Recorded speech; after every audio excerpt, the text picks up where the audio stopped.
બટેકા બાફવાની ઝંઝટ વગર કુકરની 2 જ સીટીમાં આજે આપણે તૈયાર કરીશું દૂધી બટેકા અને સાબુદાણાની ફરાળી ખીચડી। બટેકા બાફીને આપણે જે ખીચડી બનાવીએ છીએ તેના કરતાં પણ વધારે ટેસ્ટી બનશે, કેમ કે આપણે આ ખીચડી ડાયરેક્ટ કુકરમાં બનાવીએ છીએ તો બટેકાની અંદર એકદમ સરસ મસાલો ચડી જશે। બાફેલા બટેકાની ખીચડી તમે ગમે તે રીતે બનાવો પણ અંદરથી બટેકું મોળું જ લાગે છે, અંદર સુધી મસાલો ચડતો નથી। દૂધીના લીધે આ ખીચડી પચવામાં પણ એકદમ હલકી રહેશે સાબુદાણા બટેકાની ખીચડી કરતાં। જેના ઘરમાં દૂધી ભાવે છે તેને કોઈ પ્રશ્ન નથી, પણ જ્યાં દૂધી નથી ખવાતી ત્યાં આ રીતે એક વખત ખીચડીમાં દૂધી નાખીને ખવડાવો, કોઈને ખબર પણ નહીં પડે કે દૂધીવાળી ખીચડી છે। તો ચાલો રેસીપી સ્ટાર્ટ કરીએ। તો ખીચડી બનાવવા માટે મેં અહીંયા એક કુકર લઈ લીધું છે। કુકર થોડું મોટું હોય તો વધારે સારું। હવે જેટલી ખીચડી હોય તે પ્રમાણે તેલ લઈ લેવાનું છે। તો મેં અહીંયા 5 થી 6 બટેકા, એક નાની દૂધી, 1 કપ જેટલા સાબુદાણા અને 1 કપ સિંગદાણાનો ભૂકો લીધો છે। તો તેના માટે જેટલું તેલ જોઈએ તે રીતે મેં તેલ ગરમ કરવા માટે મૂકી દીધું।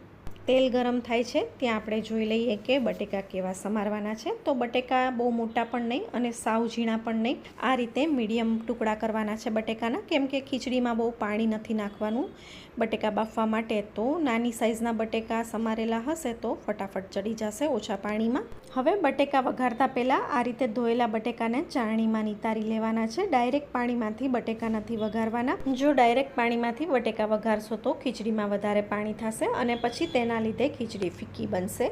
હવે તેલ ગરમ થાય એટલે હાફ ટીસ્પૂન જીરું અને મેં અહીંયા આદુ મરચાં અને લીમડાની પેસ્ટ તૈયાર કરી લીધી છે, એટલે લીમડાની એકદમ સરસ ફ્લેવર પણ આવી જાય અને જમતી વખતે લીમડો મોઢામાં પણ ન આવે।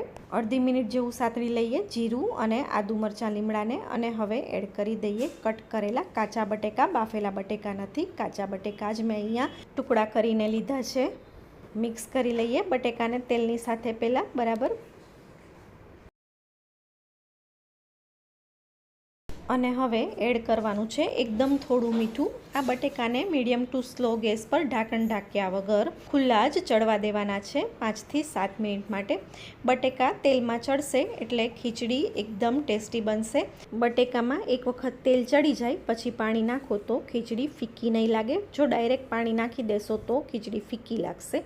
હવે મીડિયમ ટુ સ્લો ગેસ પર બટેકા સતળાય છે ત્યાં સુધીમાં આપણે દૂધી ખમણી લઈએ। આ રીતે દૂધી નાખવી હોય બટેકાની અંદર ત્યારે જ ખમણવાની, ખમણીને પહેલેથી નહીં રાખવાની, નહીંતર દૂધી કાળી પડી જશે। મેં અહીંયા બટેકા કરતાં દૂધી થોડી ઓછી લીધી છે, પણ બટેકા અને દૂધીનું પ્રમાણ સરખે સરખું રાખો તો પણ ચાલે।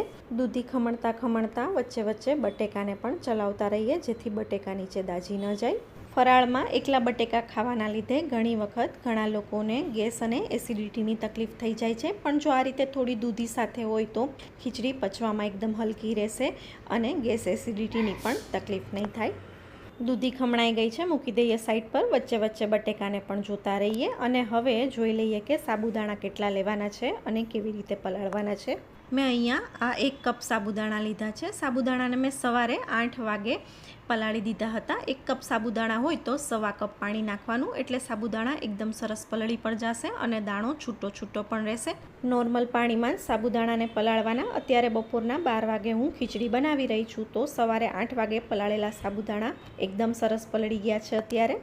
તો હવે એ પલાળેલા સાબુદાણામાંથી મેં થોડા સાબુદાણા લઈ લીધા, હું બધા નથી નાખવાની। હવે 5 થી 7 મિનિટ પછી બટેકા અહીંયા એકદમ સરસ સતળાઈ ગયા છે અને હું ચમચાથી આ રીતે બટેકાનું ફોડવું ભાંગું છું તો ભાંગી જાય છે। આટલું કૂક થઈ જાય બટેકું પછી તમે 2 સીટી કરશો એટલે ખીચડી એકદમ સરસ ચડી પણ જશે અને છૂટી પણ બનશે।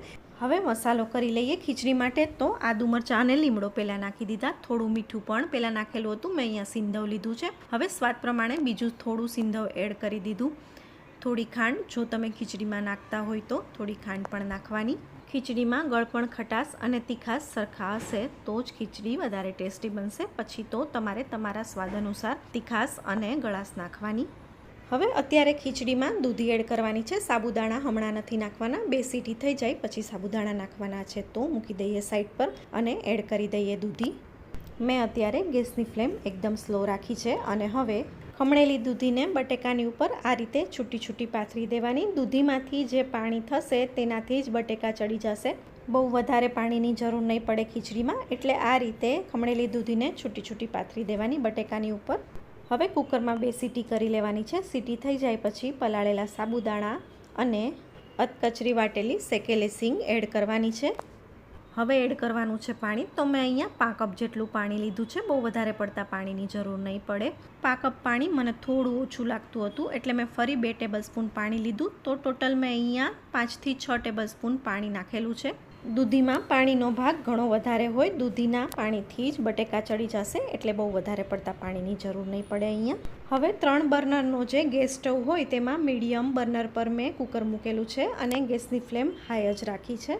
હવે મેં અહીંયા 2 સીટીમાં દૂધી અને બટેકાને ચોળવી લીધા. ઠંડુ થાય કુકર એટલે ખોલીને ચેક કરી લઈએ.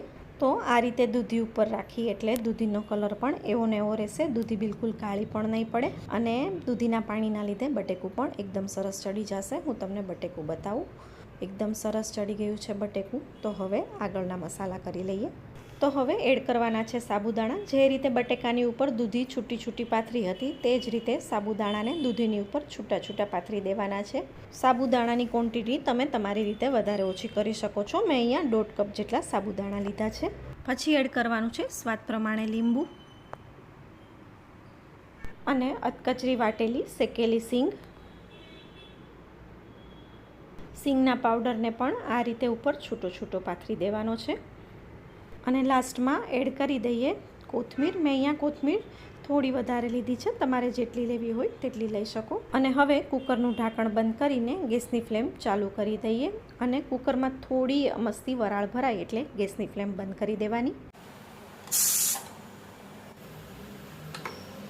આટલી જ વરાળ ભરાય એટલે ગેસની ફ્લેમ બંધ કરીને કુકર ઠરે એટલે કુકરને ખોલી લઈએ. મારે અહીંયા થોડી લચકા પડતી ખીચડી બનાવી હતી એટલે સાબુદાણાને મેં આ રીતે વરાળમાં ચોળવી લીધા. પણ જો તમારે એકદમ છૂટી ખીચડી જોઈતી હોય તો સાબુદાણા નાખ્યા પછી કુકરનું ઢાંકણ બંધ નહીં કરવાનું, એમ જ સાબુદાણાને છૂટા ચોળવી લેવાના.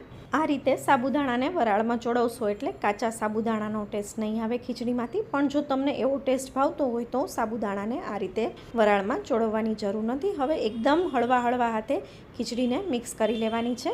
અહીંયા સાબુદાણા એકદમ સરસ ટ્રાન્સપરન્ટ થઈ ગયા છે. ખીચડી થોડી ઠંડી થશે એટલે સાબુદાણાનો એક એક દાણો છૂટો છૂટો દેખાશે. તો તૈયાર છે અહીંયા દૂધી બટેકા અને સાબુદાણાની ફરાળી ખીચડી. ફટાફટ સર્વ કરી દઈએ ગરમ ગરમ. તો તમે પણ બનાવો આ ફરાળી ખીચડી અને બનાવ્યા પછી કેવી બની છે તે મને કમેન્ટમાં એક વખત ચોક્કસથી જણાવજો. તમારી એક કમેન્ટથી મને ઘણું મોટિવેશન મળે છે. તો ફરી મળીશું એક નવી રેસીપી સાથે. ત્યાં સુધી આવજો.